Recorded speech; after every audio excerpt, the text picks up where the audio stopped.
Friends, இன்றைக்கி நம்ம Gujarati famous பாகர்வாடின்னு சொல்லுவாங்க, இல்லைனா பின்வேலுன்னு சொல்லுவாங்க. இது வந்து உருளைக்கிழங்குல வச்சு நம்ம செய்ய போகிறோம். இதில் காரமும் இருக்குது, ஸ்வீட்டும் இருக்குது. இதுக்கு தேவையானது நம்ம பார்க்கலாம். 250 கிராம், 1/4 கேஜிக்கு வந்து மைதா மாவு எடுத்திருக்கேன். ஒரு 4 உருளைக்கிழங்கு மீடியம் சைஸ் தான் எடுத்துருக்கேன். பெரிய உருளைக்கிழங்காக இருந்தால் 2 எடுத்துக்கோங்க. வேக வச்சு தோல் எடுத்து வச்சுருக்கேன். கொஞ்சம் உப்பு, இஞ்சி பேஸ்ட்டு 1 ஸ்பூனு, 1/2 ஸ்பூனுக்கு வந்து பச்சை மிளகாவை வந்துட்டு ஒரு 4-5 பச்சை மிளகாய் மிக்சி ஜாரில் போட்டு அரைச்சி எடுத்திருக்கேன்.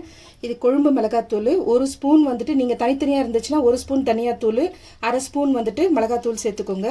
ஸோ இது கொழும்பு மிளகாத்தூள் நான் 1.5 ஸ்பூன் எடுத்திருக்கேன். ஆம்ச்சூர் பவுட்ரு 1 ஸ்பூன் எடுத்திருக்கேன். இது இல்லைனாலும் நீங்கள் எலுமிச்சம்பழம் ஒரு 1/2 எலுமிச்சம்பழத்துக்கு கூட சேர்த்து கூட கலந்துக்கோங்க. பட் இது போட்டால் இன்னும் டேஸ்ட்டு நல்லாயிருக்கும். கொத்தமல்லி பொடியாக கட் பண்ணி வச்சுருக்கேன். கொஞ்சம் ஆயில் தேவைப்படுது மாவு பிசையறதுக்கு. இது வந்து ஓமம் வந்து ஒரு 1/2 ஸ்பூனுக்கு எடுத்திருக்கேன். இது எப்படி செய்யுதுன்னு பார்க்கலாம். இப்போ ஃபஸ்ட்டு மாவு பிசைஞ்சிக்கலாம். ஒரு மிக்சிங் பவுல் எடுத்துக்கோங்க.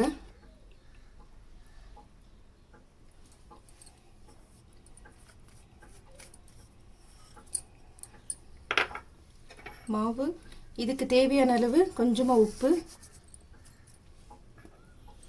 இது வந்து ஓமம் வந்து கொஞ்சம் கையில் போட்டுட்டு கொஞ்சம் அந்த கையில் வந்து தேய்ச்சிக்கோங்க. தேய்க்கும் போது உங்களுக்கு அந்த ஓமத்தோட தண்ணி வந்து கசியும். ஸோ அது உங்களுக்கு ஃப்ளேவர் வரும். இதில் வந்து ஹைலைட்டே வந்துட்டு நமக்கு ஓமம் தான்.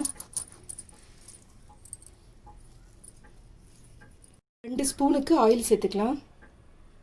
அவ்வளோதான். இது நல்லா கலந்துட்டு அதுக்கப்புறமா தண்ணி ஊற்றி பிசைஞ்சிக்கோங்க. கொஞ்சம் சாஃப்டாகவே இருக்கணும் பிசையும் போது. ரொம்ப சப்பாத்தி மாவு பிசைகிற மாதிரி பிசைய வேண்டாம். கொஞ்சம் கொஞ்சமாக தண்ணி கலந்துக்கோங்க.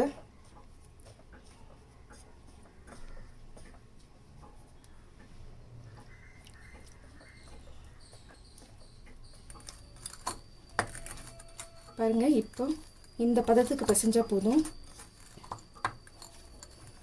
இந்த மாவு வந்து 2 போர்ஷனாக பிரிச்சுக்கிட்டு நம்ம செய்யணும். இது ஒரு 10-15 நிமிஷத்துக்கு இது ஒரு தட்டு போட்டு மூடி அப்படியே எடுத்து வச்சுருங்க. இதுக்கு தேவையான ஸ்டஃபிங் வந்து நம்ம ரெடி பண்ணிக்கலாம். இது பிசையும் போதே அந்த ஓமத்தோட வாசனை நல்லா வருது. இது பிசைஞ்சாச்சு. இப்போ இது மேலே கொஞ்சமாக எண்ணெய் ஊற்றிட்டு ஒரு தட்டு போட்டு அப்படியே மூடி விட்டுருங்க. ஒரு 15 நிமிஷம் விட்டு நம்ம பார்க்கலாம் திரும்ப.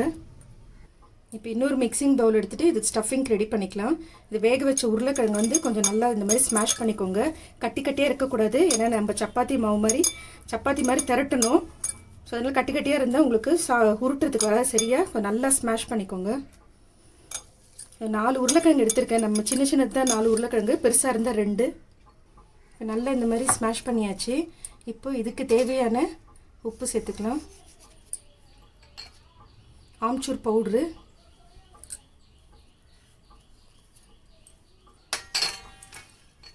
கொத்தமல்லி கட் பண்ணி வச்சுருக்கிறது, இஞ்சி பேஸ்ட்டு, சில்லி பேஸ்ட்டு. காரம் ஜாஸ்தி வேண்டாம்னா நீங்கள் வெறும் மிளகாத்தூள் மட்டும் சேர்த்துக்கோங்க. காரம் வேணுமா இருந்துச்சுன்னா பச்சை மிளகாவும் சேர்த்துக்கோங்க. இதில் மிளகாத்தூள். இப்போ இதெல்லாம் நல்லா கலந்துக்கணும். இப்போ பாருங்கள், மாவு ரெடியாக இருக்குது. இதுக்கு ஸ்டஃபிங்க்கும் நம்ம ரெடி பண்ணியாச்சு.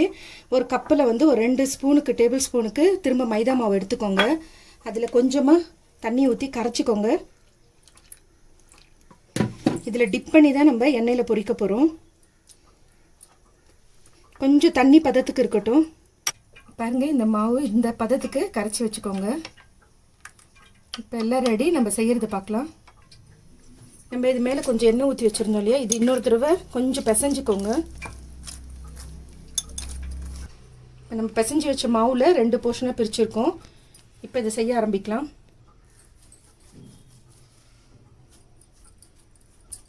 இதை அப்படியே உருட்டிக்கலாம். இதில்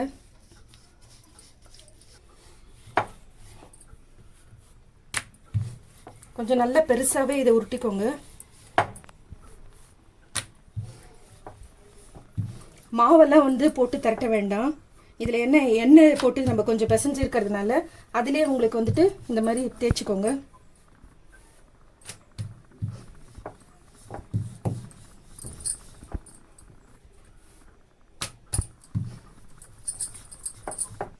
பாருங்க, இந்த அளவுக்கு திரட்டியாச்சு.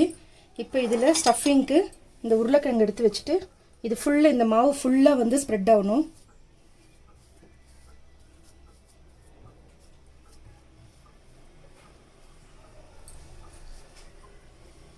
நம்ம வெஜ் ரோல் டிக்கி வந்து நம்ம வீடியோவில் போட்டிருக்கோம், அதே மாதிரி தான் இதுவும். இப்போ பாருங்கள், இந்த மசாலாவை நம்ம எல்லா இடத்துலையும் ஸ்ப்ரெட் பண்ணியாச்சு. இப்போ வந்து திரும்ப இதை வந்து ரோல் பண்ணணும். அப்படியே வந்து உருட்டிக்கிட்டே வாங்க.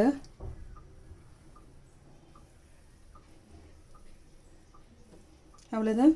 இப்போ இந்த எண்டு வந்துட்டு நம்ம இப்போ கரைச்சி வச்சுருக்க இந்த மாவு வந்துட்டு இது மேலே தடவிட்டு இதை க்ளோஸ் பண்ண போகிறோம்.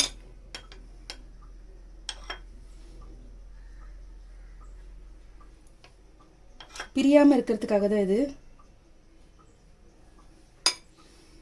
திரும்ப இதை க்ளோஸ் பண்ணிவிட்டு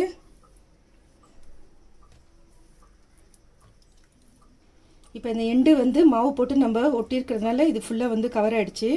திரும்ப இந்த எட்ஜும் அந்த சைடும் வந்து இது க்ளோஸ் பண்ணிக்கோங்க கொஞ்சம்.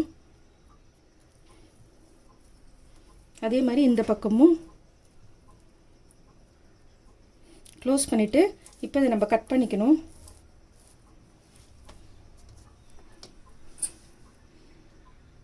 சின்ன சின்னதாகவே கட் பண்ணிக்கோங்க.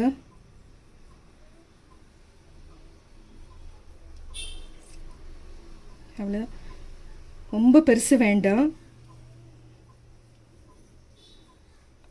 இந்த மாதிரி எல்லாத்தையும் கட் பண்ணிக்கலாம். இப்போ பாருங்கள், எல்லாம் கட் பண்ணியாச்சு. ரொம்ப வந்து மோட்டாவாக, அதாவது ரொம்ப திக்னஸ் ஜாஸ்தி இருக்க மாதிரி கட் பண்ண வேண்டாம். இந்த மாதிரி மெலிசாகவே இருக்கட்டும். இங்கே பாருங்கள், இப்போ இதெல்லாம் நம்ம எடுத்துக்கலாம்.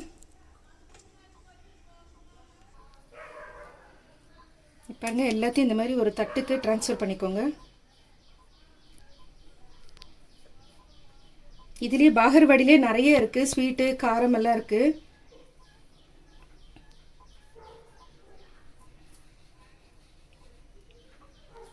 இந்த மாவு திரட்டுற நேரத்துக்கு நம்ம ஒரு பேன் வச்சுட்டு எண்ணெயும் சூடாயிடுச்சு. இப்போ இது ஒன்றொன்னா எடுத்துட்டு இந்த மாவில் டிப் பண்ணிவிட்டு அப்படியே நம்ம டைரெக்டாக எண்ணெயில் போட்டு பொரிக்க போகிறோம். இப்போ பண்ணுறது பார்க்கலாம்.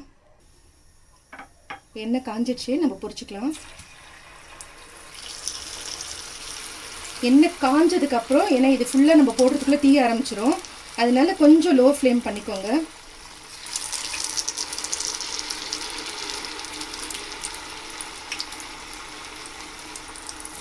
இது கூட நீங்கள் டொமேட்டோ சாஸ் வச்சுன்னு சாப்பிட்லாம். அப்படி இல்லைன்னா கார சட்னி, நம்ம சாட் ஐட்டம்ஸ்க்கு ரெடி பண்ணுற பானிபூரிக்கு அந்த இது வந்துட்டு ஸ்வீட் சட்னி, கார சட்னி வந்து செஞ்சுட்டு கூட இது கூட தொட்டுன்னு சாப்பிட்லாம். நல்லா இதில் டிப் பண்ணிக்கோங்க. ரொம்ப தண்ணி பதத்துக்கும் இருக்கக்கூடாது, அப்புறம் இதில் மாவெல்லாம் கரைஞ்சி இதிலே போயிடும் எண்ணெயில்.